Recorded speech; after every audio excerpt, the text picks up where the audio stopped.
Hello, hi there. This is Jaymes Sygrove for the British Theatre Skills channel, and this is the Sunday session live. To begin with, a quick apology because we normally do the Sunday session from the British Theatre Skills channel. However, Instagram have changed their parameters and you can only go live if you have 1,000 followers on there now. So we're hosting it via here. So it's nice to see some people join in. And my special guest today is the one and only Laura Anna-Mead. And she's joined us in the room. And I'm just going to add her to our conversation. Here we go. Hello. Hello. Oh, what a delight. It's like, Great. look at this. This is wonderful. I don't get asked to do things like this very often. I feel famous. Well, you should. Oh, you say all the right things. Hello, how are you? I'm very good. Are you well? I'm so well. I'm so excited about this. This is great. Well, it's an absolute treat for us. And I knew as soon as I started with the Sunday sessions that I wanted to ask you, because hand on heart, you are one of my favourite people, favourite actresses, and you're just a downright brilliant human. So I wanted you on here. You are smashing. I could pay you to say these things to me every day. Thank you ever so much. That's you all right. are wonderful. Thank you for having me on here. I love what you're doing with this. It's fantastic. Thank you so much. It's something that's growing organically, and hopefully as it goes on, we'll just get more and more people and just see where it goes. It's great. We've had some wonderful people so far. So we had Jason Mark Williams, who we both know very well. We love, yes. Yeah. And we had my dear padre in all of this, Ray Murphy, who I don't think you've had the pleasure of meeting yet, but I have, you know, he came to Sidmouth, didn't he, to see Murder in the Dark, so I did meet him. You did. Wonderful chap. He is. He's lovely. Yeah. And now we have your good self. And before we start, I just want to say, please be completely at ease. It's just a chat. And it's everything that anyone could want to know about a life in the performing arts. So cutting away all the rubbish, just what makes you tick, what you found great, what you found challenging, all the stuff like that. Yeah. So, and I want to start because on your profile it says Laura Anna-Mead, stage, screen, books and movement. Listen, I think it's so important, and this is something I've only just started teaching myself, and I'm still learning, right, that I love my job, I love my career, I am an actor, and I've never wanted to do anything else, okay, but similarly, there are other elements of me that have to have equal attention, I think, and in order for me to enjoy my career as much as I do, I have to give those parts of my life equal attention, and I also love them, you know. And I don't know why we, you know, as we get older and we become adults, we sort of feel that what defines us is our job, but actually, like, I've got hobbies, I've got other things I like doing, and I love reading. I will read anything, and I love, you know, moving my body in whatever way. I mean, this year I've set myself this new goal of, you know, I'm gonna try and move my body in different ways and just try different forms of exercise and things like that, and they're all things that make up part of me, you know. I'm not just an actor, so I think I like to have a bit of me in my Instagram bio as well, you know. I think we get so like caught up on, oh god, I need to put all my credits on there, but you know, there's other things as well. And have you found that yourself in the past, that you became kind of, you picture yourself as, oh, I'm an actor, and that becomes my complete persona? Because I imagine that's a trap to fall into. I've struggled with it on and off, like, over the years, because, you know, when I'm in a job, and, you know, I've been lucky to have some, you know, decent length contracts, you know, I'm on that job and then that is what I'm doing, because you sort of become this character and you immerse yourself. I know it sounds all like, but it's true, isn't it? It is. Yeah. And I finish that contract and then I'm like, you know, and naturally at the beginning of the year, it's always quite hard to nail another job and things like that. And I sit there going, well, what am I now? And I'm still Laura, who is also an actor still, just because I'm not in a job, but I also have all these other things I love doing. And, you know, I do think it's something that I'm certainly teaching myself to get better at, you know, because in this industry, to work back to back all the time is just near impossible unless you're very lucky. So Yeah, yeah. of course. It's so interesting what you say. What am I now? Because we so Mm, often put the emphasis on, well, this is me and I'm on this job and we share yeah, it wherever we can. I mean, nowadays everything's on Instagram and wherever, and you feel the need to publicize yourself. exactly. Um, so what feeds Laura when she's not an actress? What helps you get that balance? It's really important that I surround myself with creativity in some form, whether that's, going to see lots of theatre, if and it's expensive, so it depends on what I can Yeah, afford, um or reading books, or sort of, I try to get to a few workshops, but also things like going for a walk, going to a dance class. I'm not a dancer, I just enjoy it, or yeah, um uh just doing the things that I think the way I think about it is, what did I enjoy doing before I became an adult? Because I still enjoy doing those things, and I'm still going to give them. You have to find that inner child, right? What did I mm, enjoy before? Well, why can't I still do that? And so I just, sometimes it's just a simple, like, if I've got nothing to do for a day. I mean, today was awful weather here, but yeah, yesterday was lovely, and it's just going for a walk. Great, that's my day. You know what I mean? yeah. Important. So with that in mind, let Yeah. me ask you about your work at Charing Cross Theatre. So you've done adult panto there for, is it 2 years, 2 years? Two. We've been in adult panto there for He's Behind You Productions, Yes. directed by the wonderful Andrew Andrew Beckett. Beckett. Yeah. We love Andrew. We love Um, him. so how do you find the stamina and the balance and treating yourself in that loving way when you're on such a busy schedule as what Mm. Panto Mm. was for you? Yeah, it was 8 shows a week. I think we did one 9-show week, in that sort of funny gap between Christmas and New Year, because all the Yeah, schedule goes out the door. Um, I but this year I really did knuckle down. I was like, I didn't stay every night after the show with people. If I had people in, I'd stay and say hi. And it sounds really boring, but for me, I was like, I need to get my 8 hours sleep.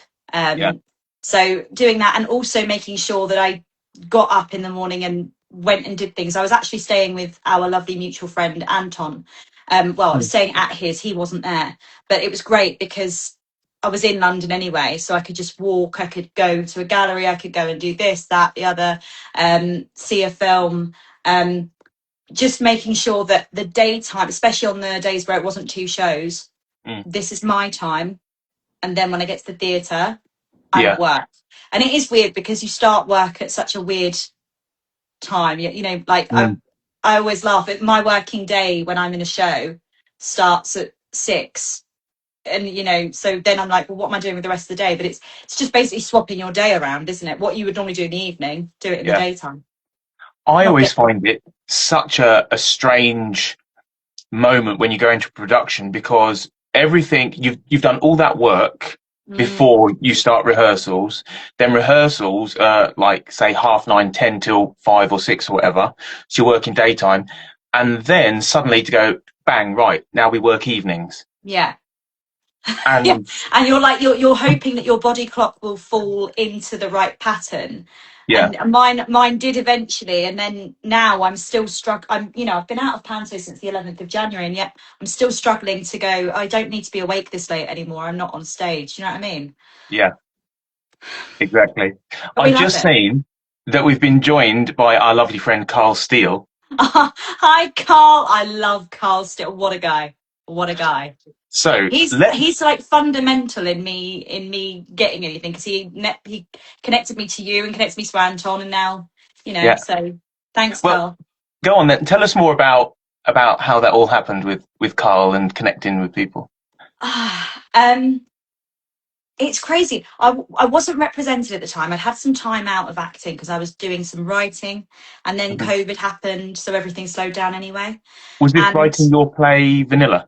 yes, and Yeah, I'd started on it way before lockdown, but it sort of all came back round after lockdown.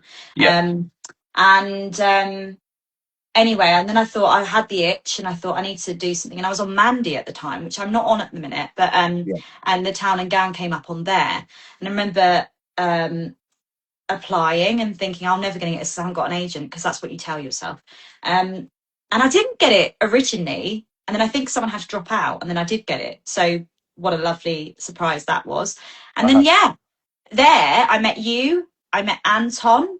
Anton then put me in touch with Andrew Beckett, because they needed someone for the rep season. Yeah. Then through meeting Andrew Beckett, I was able to audition for He's Behind You. Yeah.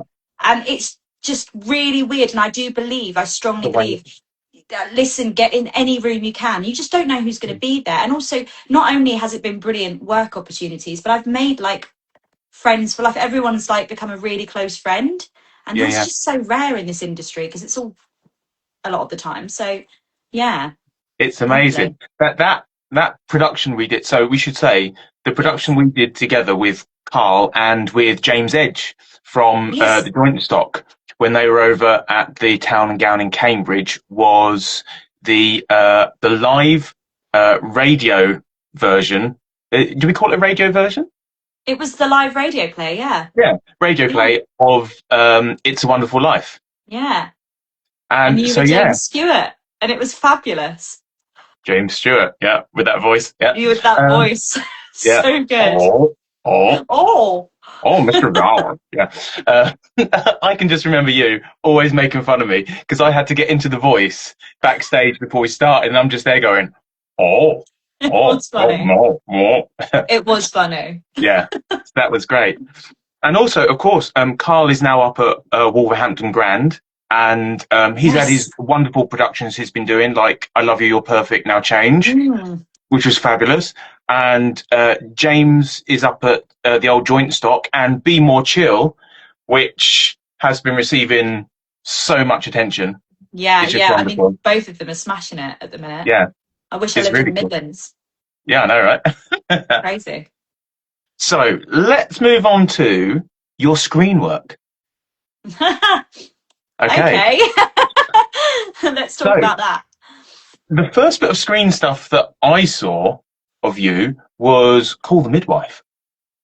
Yeah, that was such a cool gig. Do you know what? It was my mum's favourite drama. And I never watched it. And then as soon as I got this tape through, I thought, I better watch this. It's brilliant. It's so good. Like, honestly. And, you know, the costume, the set, the stuff they do with it. It's just, it's fantastic. And I ended up, so I had to do a self-tape for this bitchy factory girl, not typecast at all. And then I remember feeling like, I think that was a really good tape. But I try not to think too much about that, because then you go crazy, don't you? Yeah. And then my agent called me 2 days later. I was doing a shift at the coffee shop I was working at. She's like, "Are you booked Call the Midwife?" And I was like, and it was a 1-day shoot on location at Luton Hoo, which isn't far from where I am. I'm in Hitchin. And it was brilliant. And you know, even just the regular cast members was sitting and chatting to us, and you know, what else do you do? And it was a really lovely, warm, welcoming space, you know. It was great. I was like, could they bring the factory girl back for more? But you know, I haven't had the call yet. We're manifesting. I'm manifesting for you completely. Yeah. It was fantastic though. I loved it. So that was really, really cool. While we're talking about that, and you said that you self-tape for it, you are one of the people that I see that is smashing out self-tapes, and you're very open with your recording and your process and stuff. And I love it when you post your outtake reels of there's more outtakes than takes. That's the problem. How do you find self-tapes? Because I've spoke to my friend Ray about this, and he said it's something he's really had to get to grips with. Is that the same for you as well? Yeah, I mean, it's so weird to think that before COVID hit, I mean, I've been auditioning professionally since I was 16, and before COVID hit, it just wasn't a thing. You just went in. You went in for a commercial. You went in for everything, TV, film, you know, especially like even commercials you go in for. Now it's you know, it took me a while to, I think my first few tapes I ever did must have been, the quality must have been dreadful, and I was probably filming the wrong upside down or something. I don't know. I'm still getting to grips with, oh, what works, what doesn't. I mean, there's all these self-tape studios that are popping up now where you can Yeah. go in London and pay and have someone direct you. And I do sometimes think, God, that might be, everything's a tape. Even, I'll tell you when I find it weirdest is when it's from like musical theatre or something. I don't do a great deal of musical theatre, but on the odd occasion I've had to tape for it, I'm like, it just feels so unnatural to be singing my lungs out in my tiny one bed flat and hoping that no one's going to kill me. So there's things that I think it works budget wise, you save money. And I think, obviously for screen stuff, I can see it, but I still think for stage, I prefer to be in the room personally. I have to agree with you on that. Yeah. Yeah. So can I ask you, because you were saying about you don't audition that much for musical theatre, but I know that you have got a cracking voice on you, and I've seen you in panto singing your head off. Yeah, and you could sing in my face all day long. So what is your background before you went professional? I don't know too much about that. I'm one of the annoying people that didn't go to drama school. And I've got I need to get comfortable with that, because I still, when I book jobs, I still find myself going, I didn't train. What are people going to think of me? Which, oh really? Yeah, it's a thing for me, but I didn't. I was going to. I went to just a classic regional college and did a performing arts diploma for 2 years. At the same time, I was a member of a sort of youth theatre attached, and they had an agency. I was signed with them. I got a few jobs as sort of a teenager, Holby City, things like that. And then I decided I'd just take my time. It was originally going to be like a year out, and I ended up just working basically. It was mainly screen at the time. And I thought, well, I'm just going to keep doing this.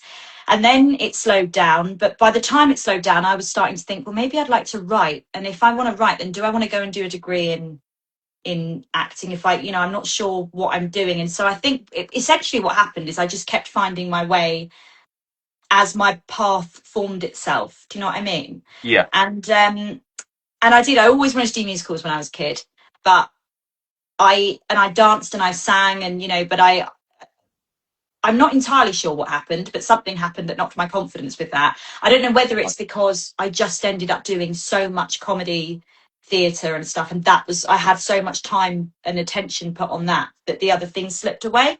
But if I get asked to sing and dance for panto or whatever, I'm like, cracking, love. I'm a bit scared, but when we get there, I'm fine. But yeah, she ain't doing Phantom of the Opera anytime soon.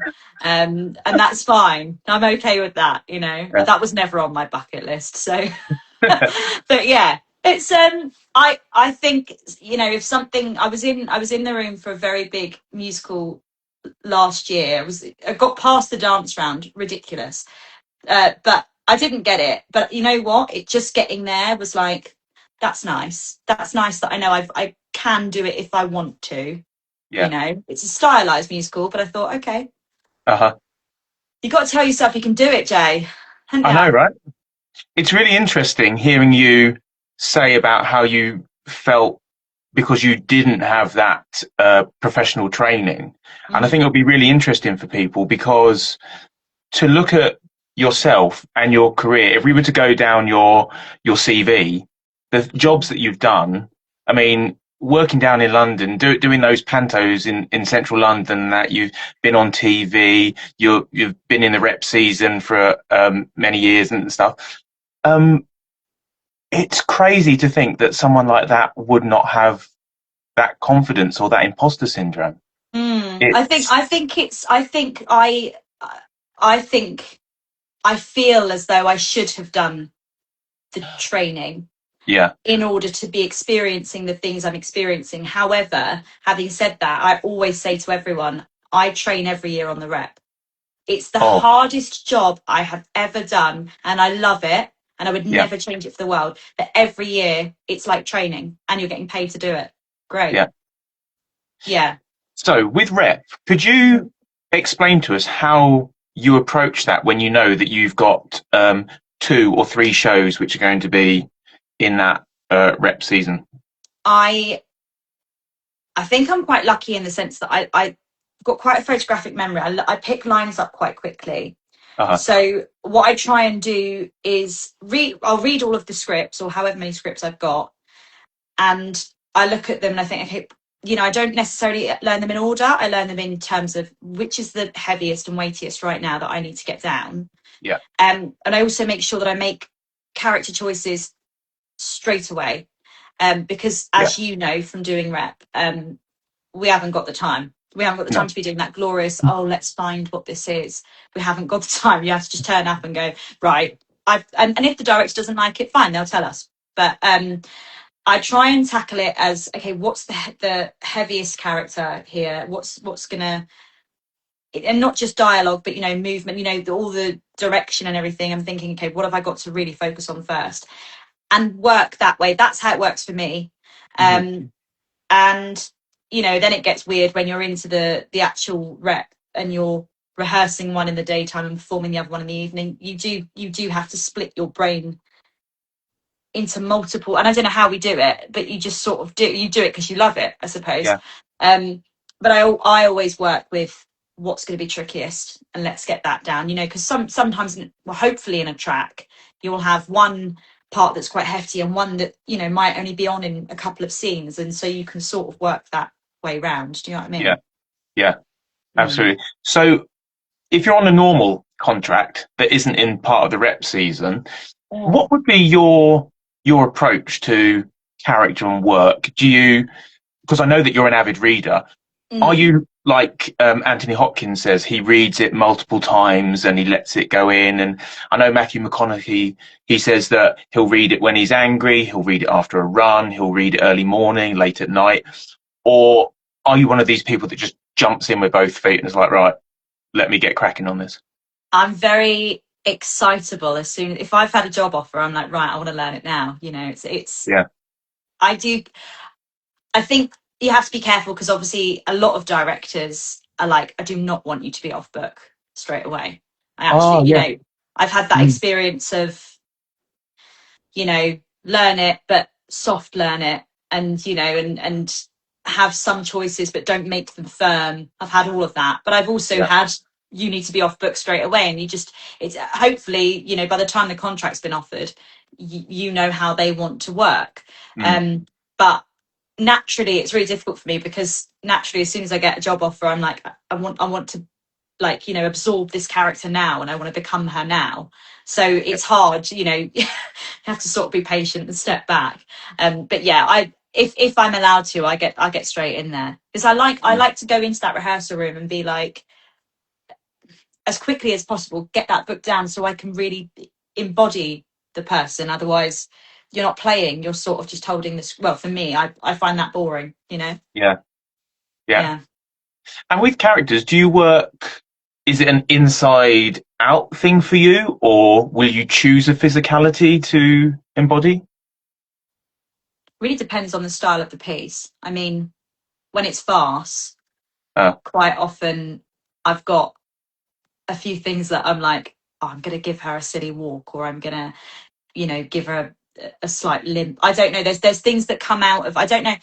When you read a script and you hear a voice in your head and you can see, when I did See How They Run this year, instantly, and I mean, I'm lucky I've never seen the show because it might have never been performed like this, but instantly I had Patricia Routledge in my head and I just couldn't get her out of my head. Obviously, not necessarily the her movements, but her voice and everything. And so, when it's things like farce, I'm like, oh, come on, let's jazz it up a bit. But things like Betty Spencer, although there's obviously proof of her somewhere else, but that those sort of roles is, okay, what do I find about her from inside, Yeah.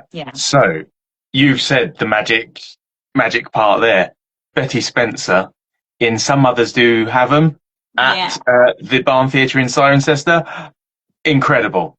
Tell us about that. What was that like, being given that part and then the weight? just one of the most surreal experiences of my life. And honestly, Yeah.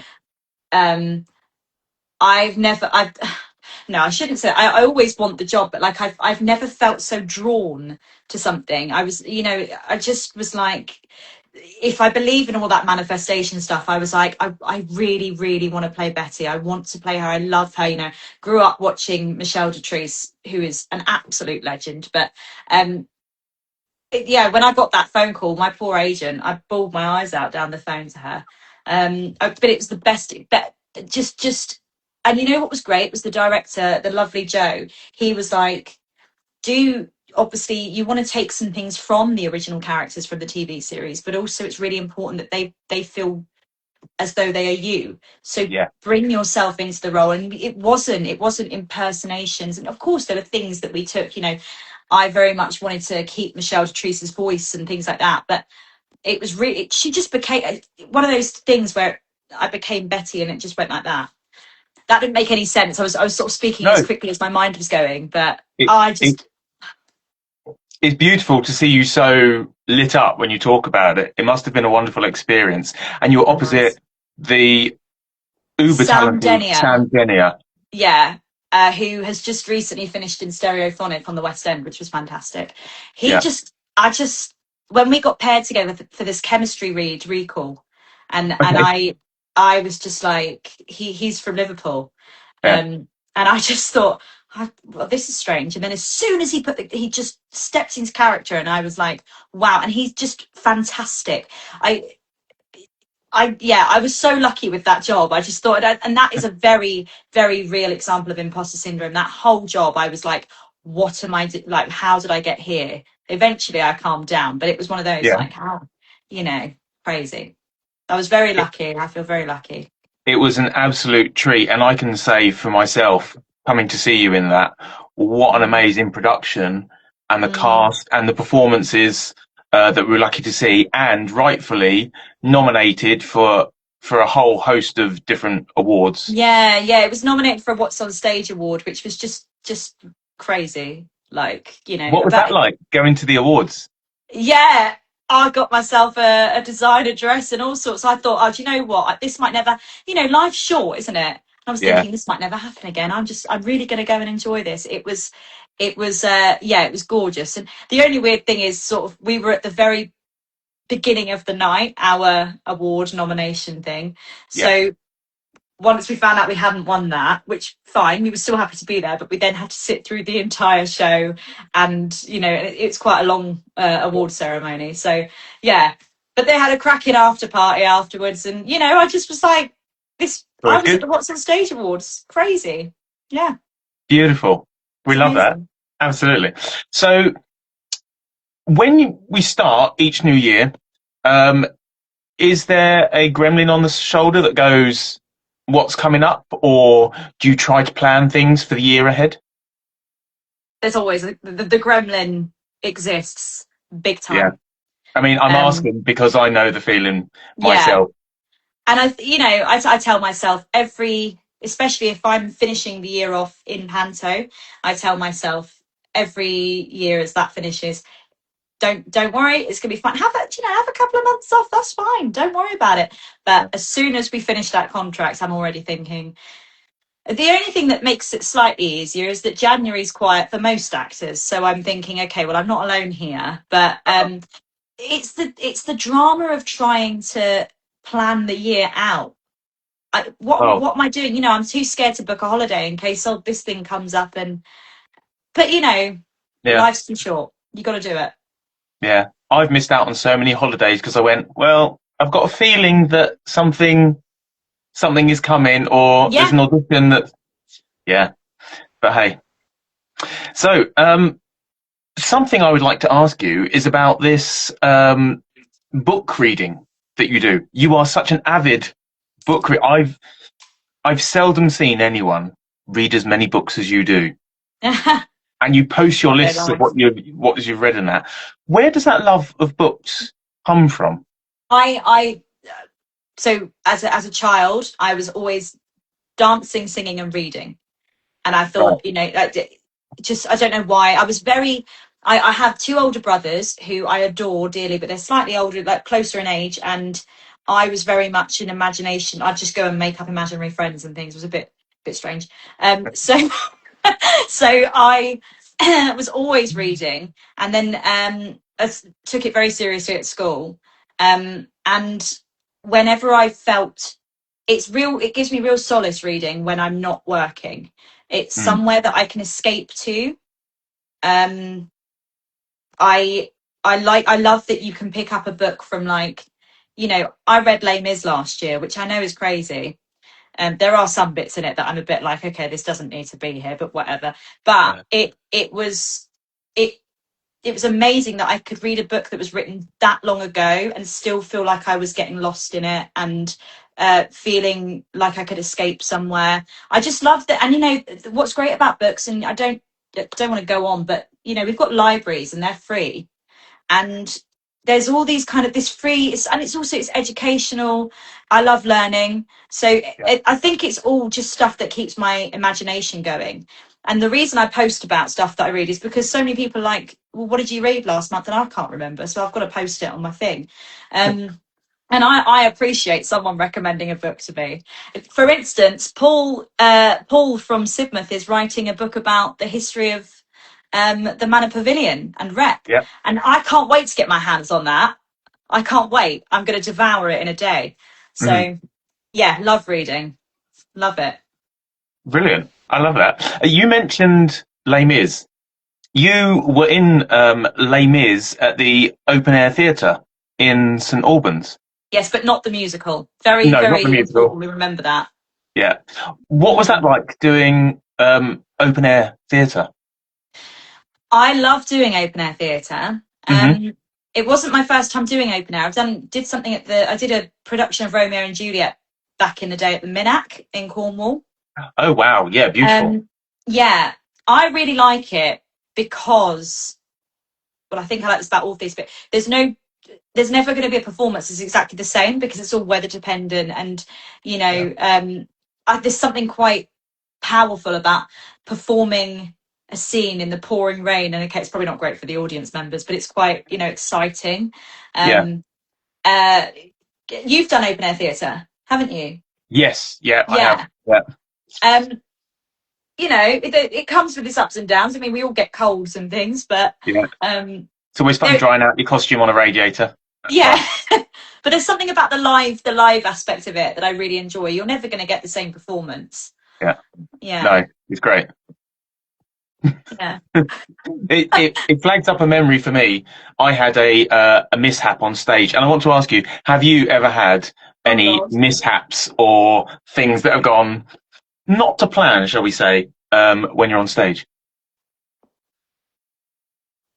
Well, when I did Jack and the Beanstalk, what a whopper, at the Charring Cross Theatre for He's Behind You, not this year, the year before. And the whole thing of my character she was like the Simple Simon character, and she had a bucket that she kept falling into, and it was a repeated rule of three comedy, basically. And one night, the bucket, I think it was the last night, the bucket had already been packed away for the get out. And so I came to it, and I had to stop, and I was like, well, my bucket's not here. I can't remember what I did. I had to improvise a little bit. And then I ran off. I was like, one moment, and I ran off and found it and came back and somehow managed to fix it. But I mean, it's great when it happens in comedy, because you can make that funny. Yeah. But when that happens in something serious, like that's not happened to me yet in a gritty piece. But I mean, what was please tell me your scenario. I'm desperate to know. Mine, you'll squeal at this. So I was in The Winter's Tale playing Paulina. And I had this long, down to the ankle kind of skirt on, and I have to lead everyone off at the end. Like, we wrap up the play, leading them off. And as I walked off to go down the steps, the top of the steps was sticking up, and my dress hooked onto it. No. And in front of about 400, 500 people, I went. No. Ended up with my feet up on stage, and my hands were on the grass. And the most amazing thing was the sound from the audience, because it was just this, and time stopped, and I was like, oh my gosh, this has just happened. And then people were helping me up, and I got up and I went off stage. I was like, oh my goodness, that just happened. And then it was the bows. So when I walked on for the bows, I walked on, I stopped, and I grabbed my skirt and I lifted it up, and the audience broke out laughing. I was like, hey, there we go. Well done, you. Thanks. Give them an extra laugh. Why not? Yeah. Why not? Anything for a gag. Yeah, absolutely. Oh no. Yeah. Oh, that gave me palpitations. Actor's nightmare. Yeah. Yeah. Laura, we are hurtling towards the end of our chat. Excellent. And I would like to ask you some questions. Now, these questions you may have seen from my other Sunday sessions are a list of questions that were created by Bernard Pivot, who was a French TV personality. And they were co-opted by James Lipton for the Actors Studio, which was made famous on TV. So I've adapted them for our use, and no stress at all. It's just whatever pops into your mind as your answer. Do I get points for how quick I answer? Yeah, we can do that if you like. I mean, there's no prizes, but... No, it's probably not worth it then. No, you just crack on. Let's do it like normal. I'm being a diva. Go on. No, that's fine. Okay. Laura Anna-Mead, favourite word?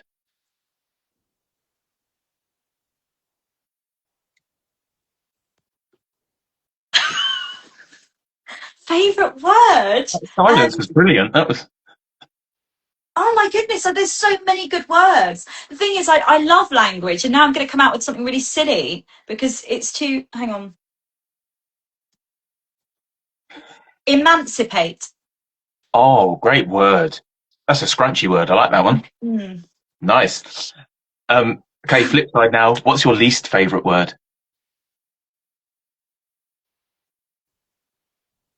Thing.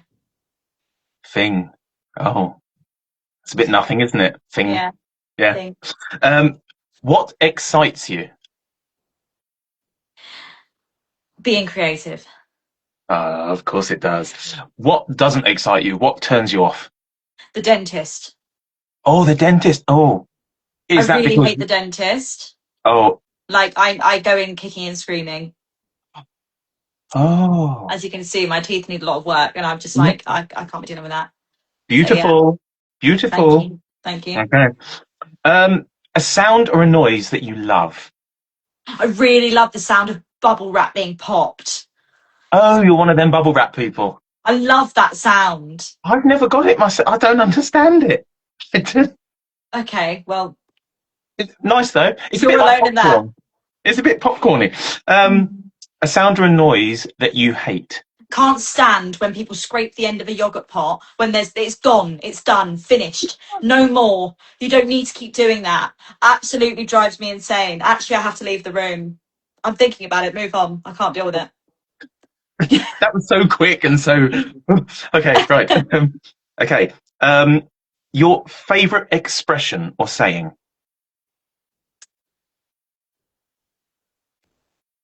I'm regularly found saying "call blimey," so it's probably that. Yeah, that's a good one. Yeah, very good. A profession other than yours that you would like to try?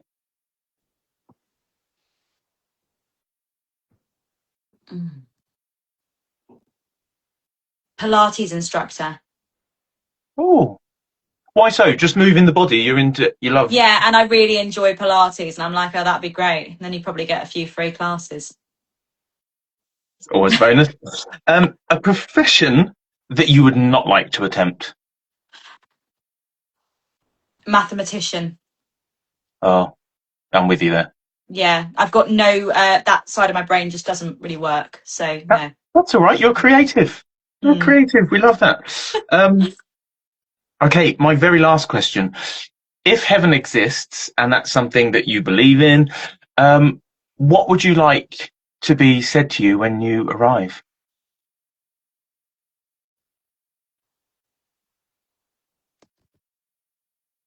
Nice try. Oh, a bloody excellent try. Yeah, hopefully more than try, but at least if I get nowhere, I've tried. That's fine. You've tried, and that's it. Laura Anna-Mead, thank you so much for joining us. It's been an Thank absolute you. pleasure. I've Thank had a you. joy. I hope we see each other in the flesh soon. Yes, please. Yeah. Yes, absolutely. Thank you. So thank you to you. Thank you to all the people that have joined us. Oh, yeah. Cheers, This will everyone. be available on all the different places, YouTube, wherever. So signing off and see you down the road. Bye. Lots of love. Mwah. See you later. Bye. Bye.